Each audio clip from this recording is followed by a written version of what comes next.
Movimiento por la Paz fue la coalición de muchas organizaciones, de víctimas que no tenían organización, pero que habían sido afectadas a partir de la guerra de Calderón en el 2011. Y bueno, frente a muchos agravios que se venían acumulando desde el 2006 al 2011, que es cuando asesinan a mi hijo Juan Francisco y a sus amigos, pues no había habido eco, ¿no? A las organizaciones habían ya puesto en evidencia, periodistas, mucha parte de la sociedad civil había puesto en evidencia la estupidez de esta guerra, los costos de esta guerra, pero no había surgido algo que permitiera pues coaligar todas estas indignaciones, ¿no? Sucede por desgracia conmigo, ¿no? Pues y pues aquí hay muchos niveles de análisis, pues, antropológico, sociológico, de muchas maneras. Me toca a mí ser en ese momento quien coaliga todas estas indignaciones y permite articular un movimiento de víctimas que tuvo tres objetivos importantes: visibilizar lo que estaba negado, darle voz a las víctimas, que mostraran que no eran bajas colaterales, que no eran el 1%, que no éramos cifras, sino seres humanos, sujetos sociales, gente que estaba sufriendo y que estaba clamando justicia, por un lado. Por el otro, una propuesta. Hay 6 puntos que todavía siguen siendo vigentes, y el diálogo para que se pudieran articular esos 6 puntos que nos llevaran a un mínimo suelo que permitiría la paz, la justicia, la dignidad. Eso creo que fue lo que hizo posible, ¿no? ¿Qué fue? Pues podríamos llamarlo un milagro cívico a partir de una tragedia personal. Nunca se había tocado en esta guerra a un poeta, ¿no? Era inimaginable. Ese poeta tenía una voz, también era periodista, era activista, aunque no muy visible, etcétera, y concitó lo que no se había podido concitar, ¿no? Por eso yo hablo de una especie de milagro cívico nacido de una tragedia, ¿no?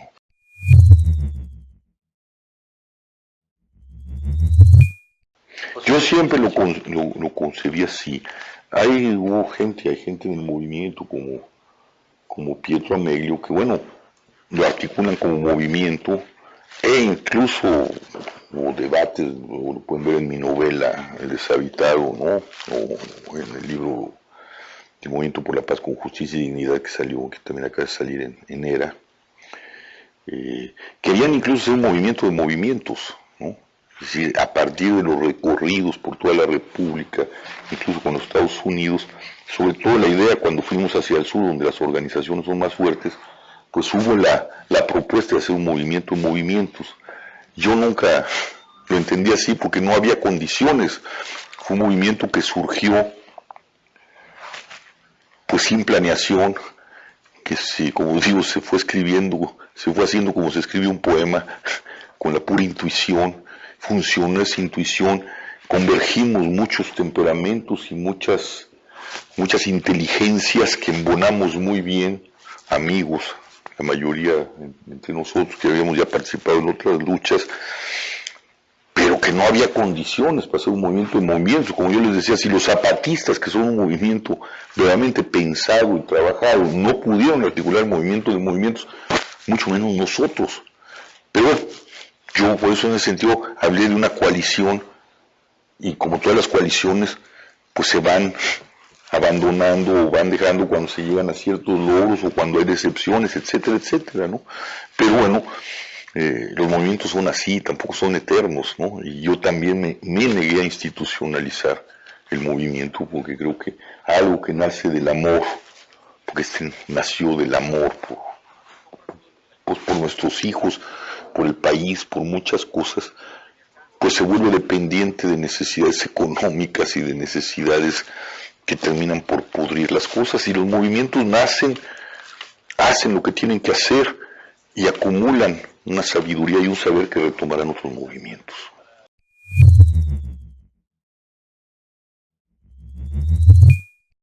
Pues la historia pues es esa, ¿no? Es una tragedia, el asesinato de mi hijo Juan Francisco y de 6 de sus amigos, y la respuesta, es decir, antes de que yo llegara y se articulara lo que iba a ser el movimiento, yo estaba en Filipinas, yo lo que quería regresar, me habían dicho que empezaba a haber movimientos, concitó indignación, empezó a haber movimientos ya de protesta, tanto en la Ciudad de México como en Cuernavaca, ¿no? Poetas, mis amigos activistas, la prensa empezó a cubrir todo esto. Entonces cuando yo llego ya hay un caldo de cultivo, hay pues amigos y gente que ha hecho activismo político, como Pietro Ameglio, como ya desaparecido Ignacio Suárez Guape, como propio Emilio, que se integrará, Emilio Álvarez y Casa, que se integrará después. Hay mucha gente que viene del activismo y que son activistas, pero no solo eso, son también intelectuales, poetas también, ¿no? Como Eduardo Vázquez, que ahora es secretario de Cultura del Distrito Federal, ¿no? Entonces, pues ellos ya empiezan a articular y generar esa indignación que coaliga, como digo, una indignación que llevaba 4 años de lucha aislada, de sordera por parte de las autoridades. Yo llego y pues articulo un discurso que permite que eso se cuestione y a partir de ahí empezamos la construcción de un movimiento, como digo, a través de la intuición, ¿no? Un movimiento que se escribió como un poema, ¿no? ¿Cuáles eran los objetivos? Pues visibilizar primero las víctimas, ¿no? Segundo, encontrar un pacto que nunca se logró y a través de una consulta con muchas organizaciones, no solo de víctimas, organizaciones sociales, organizaciones políticas, construir ese pacto sobre 6 puntos que para nosotros era el mínimo suelo donde estábamos de acuerdo para construir salvar la democracia y poder transitar hacia la justicia, hacia la paz y hacia la seguridad, ¿no? ¿Qué dicen esos 6 puntos, Javier? Pues no los tengo aquí presentes, ¿no? Pues era primero justicia a las víctimas, ¿no? Un tema que ahorita estamos padeciendo, darles la apertura a la educación, pero verdaderamente una educación que integrara a todos, el lavado de dinero, no había una política de lavado de dinero, una seguridad basada en una seguridad ciudadana, en una seguridad militarizada. Bueno, ahí van 4, ahorita no tengo conmigo la finura de los 6 puntos, ¿no? Pero se pueden consultar en el internet, se pueden consultar en mi novela, están en los apéndices, se puede consultar también en el libro El Movimiento por la Paz, ¿no?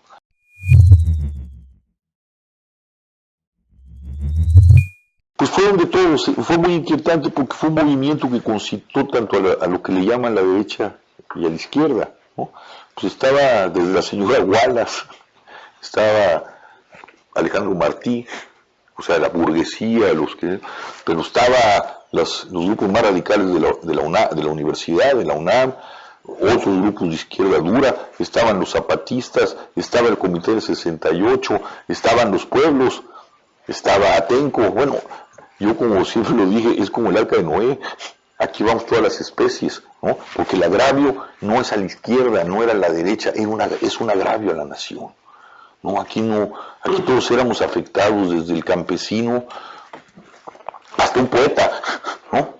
Entonces, eso constituye, eso fue lo interesante del movimiento. Fue un movimiento que concitó la indignación de una nación agraviada.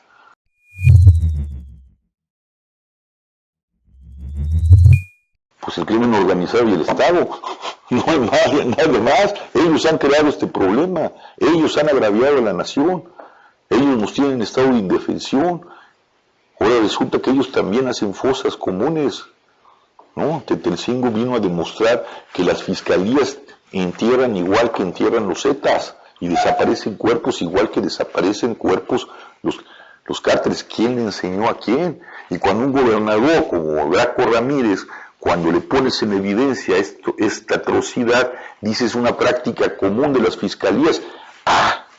Entonces estamos ante crímenes de lesa humanidad, y entonces ya sabemos quién les enseñó a los Zetas a desaparecer cuerpos. Entonces, el enemigo es el Estado, por desgracia, junto o coaligado con el crimen organizado y con los grupos llamados cárteles, ¿no?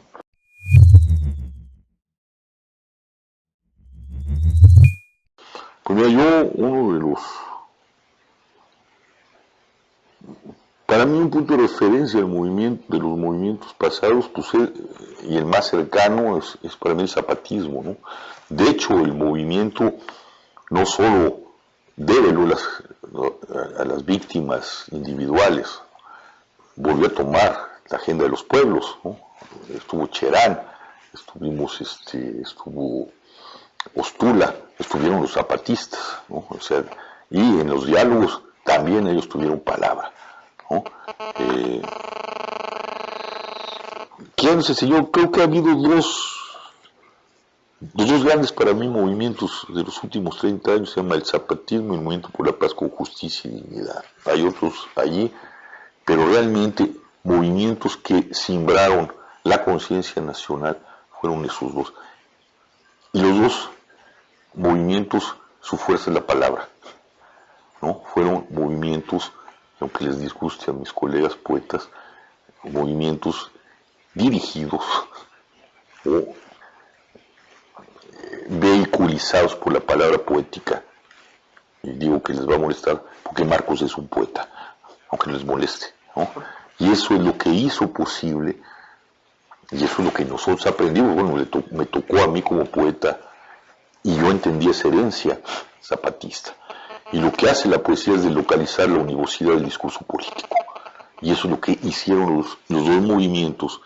Y pues de alguna forma yo siempre admiré y sigo admirando la capacidad poética del zapatismo, su inventiva poética que deslocaliza cualquier discurso univocista, que es el discurso de la política, ¿no? Y eso es lo que hicimos nosotros. Nuestro movimiento está puntuado también de muchos símbolos y de signos y de discursos que tienen un peso poético muy fuerte, ¿no?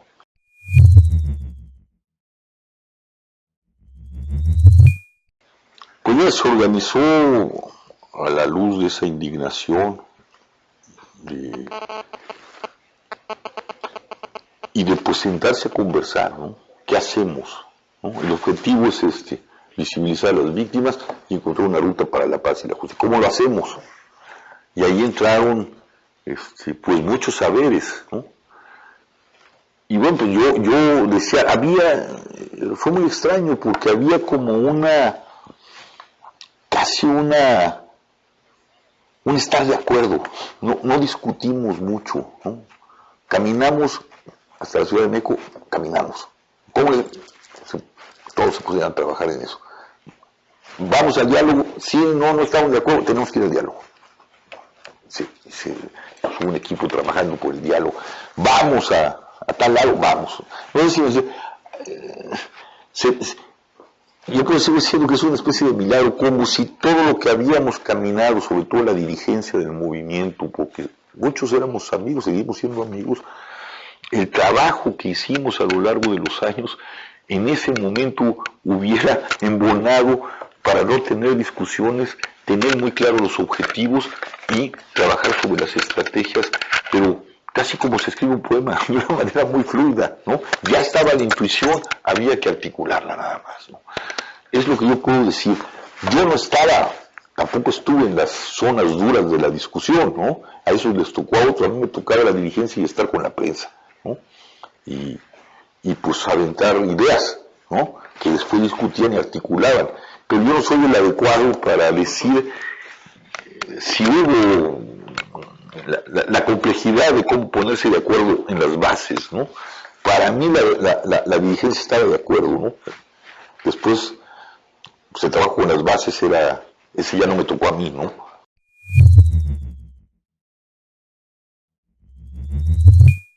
No lo sé. La verdad es que es una pregunta. Yo trataba de oír a mi corazón, como lo decía, ¿no? Entonces, dije, ¿qué? Vamos, Pietro me dice, vamos a la Ciudad de México a pie. Sí. ¿Por qué razones? Lo sabíamos. La marcha de Gandhi, la marcha por la dignidad del doctor Salvador Nava cuando el fraude electoral, la gran tradición de peregrinaje de este país.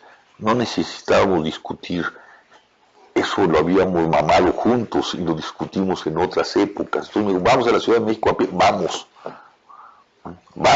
vamos a firmar un pacto a Ciudad Juárez, vamos, ¿no? Vamos al diálogo, no, que no, sí, vamos al diálogo, no podemos no ir al diálogo, se solucionaban rápido. ¿Por qué? ¿Por qué quieres ir al diálogo? Pues porque traemos víctimas. No somos un movimiento como el zapatismo, no estamos defendiendo un territorio, estamos buscando justicia por las víctimas. Quien creó estas víctimas es el Estado, quien responde por las víctimas en la justicia es el Estado. No podemos sustituir al Estado, tenemos que ir al diálogo. Nos van a traicionar, no importa, tenemos que agotar el diálogo.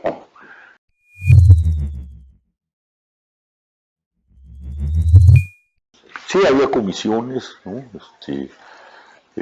Pues había la comisión de agitación, de no violencia, la comisión que se dedicaba a organizar las caravanas, a visitar a la gente, a las organizaciones, para quién nos iba a recibir, dónde nos iban a recibir, el equipo que se encargó de los diálogos y de construir los diálogos, ¿no? Sí, estaba el trabajo muy bien repartido y con una capacidad de trabajo y de organización muy eficiente, ¿no? Y se demostró a lo largo de las marchas y de los diálogos, ¿no? Los diálogos fueron impecables en ese sentido, con todas las contradicciones y las logísticas, las problemáticas logísticas, y el sentar al Estado, a un gobierno a dialogar de cara a sus ciudadanos con la prensa y abierta al escrutinio social, ¿no? Fueron muy duros, pero lo logramos porque había un equipo fuerte y había un equipo con mucha claridad de lo que quería, ¿no?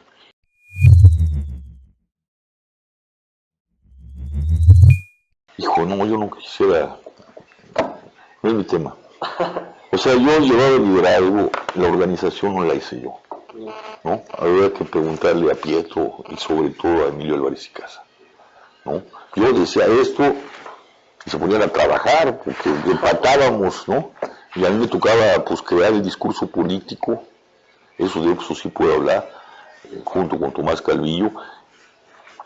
Muchas de las ideas se me ocurrían a mí, pero la forma en que se articulaban, verdaderamente de eso no puedo dar cuenta, ¿eh? No me tocó a mí, yo no era esa parte, no me tocó esa parte de la dirigencia.